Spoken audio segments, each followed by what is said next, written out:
అందరికీ నమస్కారం. నా పేరు అందే నాగబసు సూర్యనారాయణ. పురాణ అమృతం ఛానల్ నుండి మాట్లాడుతున్నానండి. ఇది తూర్పుగోదావరి జిల్లా మండపేట నుండి ద్రాక్షారామం శివాలయానికి వెళ్ళేటువంటి రూట్ అండి. ఈ రూటు చాలా అందంగా ఉంటుంది. వీడియో చివరి వరకు చూడండి, చాలా బాగుంటుంది. ఇరువైపులా చెట్లు, అద్భుతమైనటువంటి రూటు. ఇక్కడి నుంచి మండపేట నుండి 22 కిలోమీటర్లు మాత్రమే ఉంటుంది. మనకి దారిలో కొన్ని పల్లెటూర్లు తగులుతాయి. పెద్దగా ఊరు చెప్పుకోవాలంటే రామచంద్రపురం పెద్ద ఊరండి, బాగుంటుంది. రామచంద్రపురం నుండి 6 కిలోమీటర్ల దూరంలోనే ఈ ద్రాక్షారామం ఉంటుంది. ద్రాక్షారామ భీమేశ్వరిని చూడడానికి మనం వెళుతున్నాం. ఈ రూటు చాలామందికి ఒక అవగాహన ఉంటుందని ఉద్దేశంతో ఈ రూటుని వీడియో తీయటం జరుగుతుంది.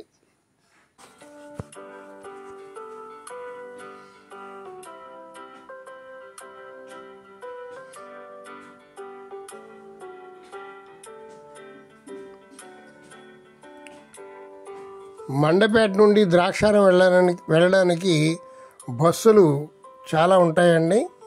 ఆటో సదుపాయం కూడా ఉంటుంది.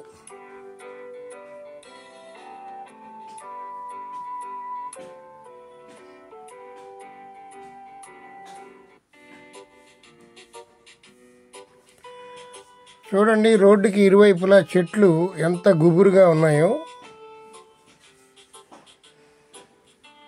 చెట్లు గుహల్లోంచి వెళుతున్నటువంటి అనుభూతి ఉంది. ఇలాంటి ప్రయాణం చూడడానికి చాలా బాగుంటుంది.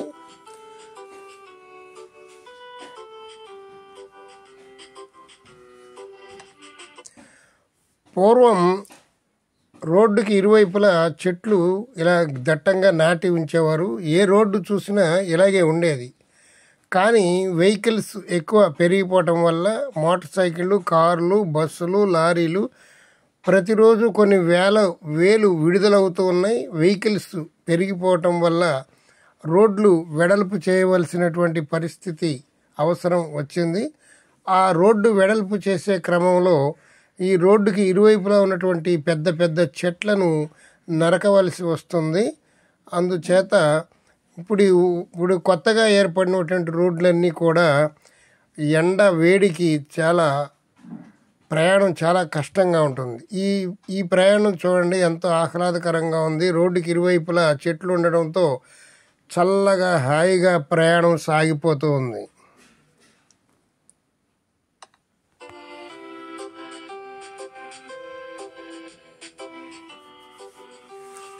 ఈ రోడ్డు అంత రద్దీగా లేదండి, బాగానే ఉంది. ప్రయాణం చాలా సులువుగా ఉంది.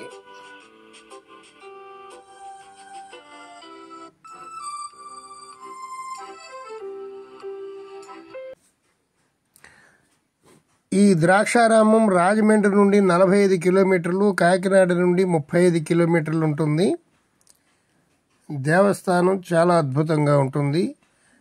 2 అంతస్తులు ఉన్నటువంటి ఆలయం. శివలింగం 14 అడుగుల ఎత్తు ఉంటుంది. ఇక్కడ ద్రాక్షారామ భీమేశ్వరుడు అంటాడు. అలాగే ఈ ద్రాక్షారామం శక్తిపీఠం. 18 శక్తిపీఠాల్లో ఇది 12వ శక్తిపీఠం. ఇది కృతయుగం నుంచి ఉన్నటువంటి ఆలయం.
పూర్వకాలం సృష్టి ఆదియందు దక్ష ప్రజాపతి పరిపాలించినటువంటి ప్రాంతం ఇదంతా. పూర్వం చాలా దట్టమైనటువంటి అరణ్యం ఉండేది. మునులు ఇక్కడ తపస్సు చేసుకుంటూ ఉండేవారు. ఆ ముని సంతానం కొన్ని లక్షల సంవత్సరాల తర్వాత ఇంతై వటుడింతై అన్నట్లుగా పెరిగిపోయి ఇప్పుడు అన్నీ కూడా ఈ చుట్టుపక్కలన్నీ గ్రామాలు ఏర్పడ్డాయి. ఇక్కడ ఉన్నటువంటి వారు కానీ మనము కానీ అందరము కూడా ముని సంతతాన్ని మర్చిపోవద్దు. అదే మన సనాతన ధర్మం తెలుసుకోవలసినటువంటిది. పూర్వం మనం ఋషుల వంశం నుండి వచ్చినటువంటి వాళ్ళం. మన గోత్రాలు పరిశీలించండి, అన్ని ఋషులవే ఉంటాయి.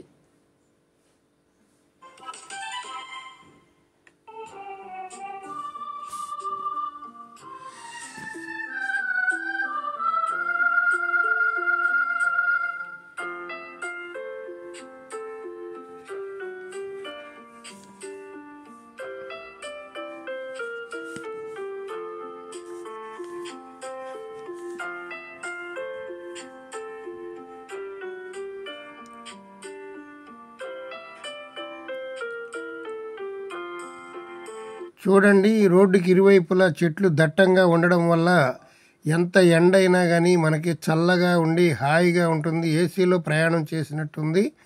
చాలా అద్భుతంగా ఉంటుంది. ఈ ద్రాక్షారామ ఆలయాన్ని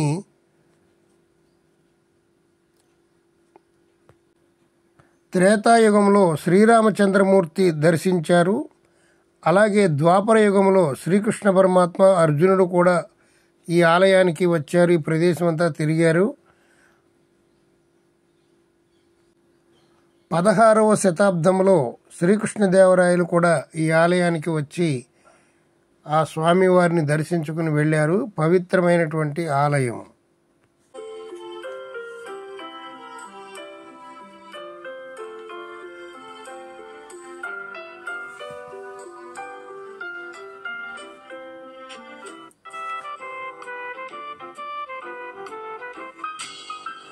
ఈ ఆలయం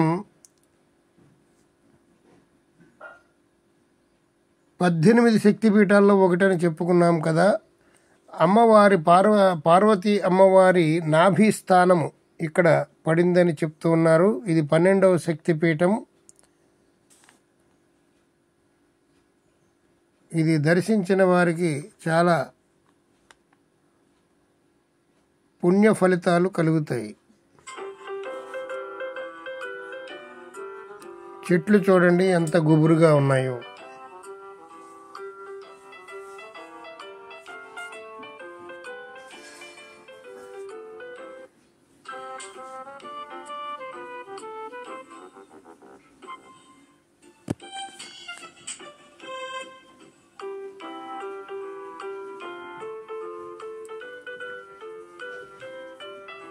ఇది పంచారామములలో రెండవది. మొట్టమొదటిది సామర్లకోటలో ఉంటుంది. ఇది రెండవది ద్రాక్షారామం. పంచారామములు ఇది రెండవది.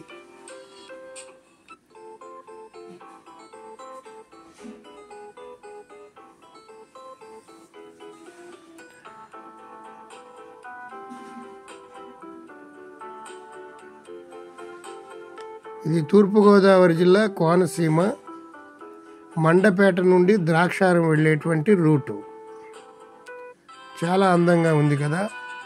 ఆ చెట్లు తర్వాత కాలువలు ఉన్నాయి. కాలువ తర్వాత పచ్చని చేలు మనకి ఆనందాన్ని కలిగిస్తూ ఉంటాయి. నిత్య కళ్యాణం పచ్చతోరణంగా వెలుగొందుతూ ఉన్నటువంటి ఈ ప్రాంతం అంతా చూడడానికి చాలా అద్భుతంగా ఉంటుంది.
ఇదిగోనండి మాటల్లోనే రామచంద్రపురం, తూర్పుగోదావరి జిల్లా రామచంద్రపురం వచ్చామండి.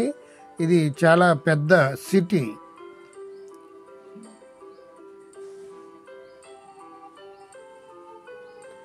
ఈ చుట్టుపక్కల ప్రాంతానికి ఇది పెద్ద ఊరు. ఇక్కడ అన్ని రకాల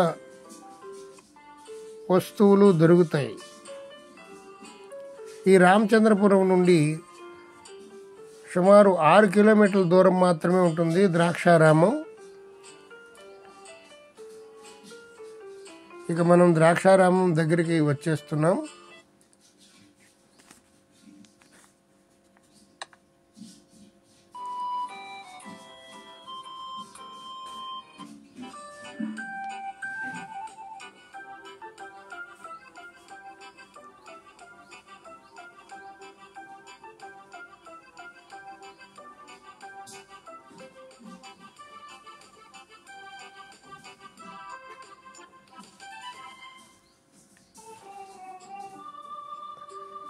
రూట్ చాలా అద్భుతంగా ఉంది కదా. రామచంద్రపురం చూడండి ఎంత పెద్దగా ఉన్నదో. మా పురాణామృతం ఛానల్ని సబ్స్క్రైబ్ చేసుకోండి. ఇదిగోనండి ద్రాక్షారామం ఎంట్రన్స్ మనకి ఖమాన్ వచ్చేసింది. ఇక్కడి నుంచి ఇంకా చాలా తక్కువ దూరంలో ద్రాక్షారామం మనకి ఉంటుంది. మా పురాణామృతం ఛానల్ని సబ్స్క్రైబ్ చేసుకోండి, బెల్ ఐకాన్ నొక్కండి. ప్రతిరోజు ఒక వీడియో వస్తుంది. Thank you very much.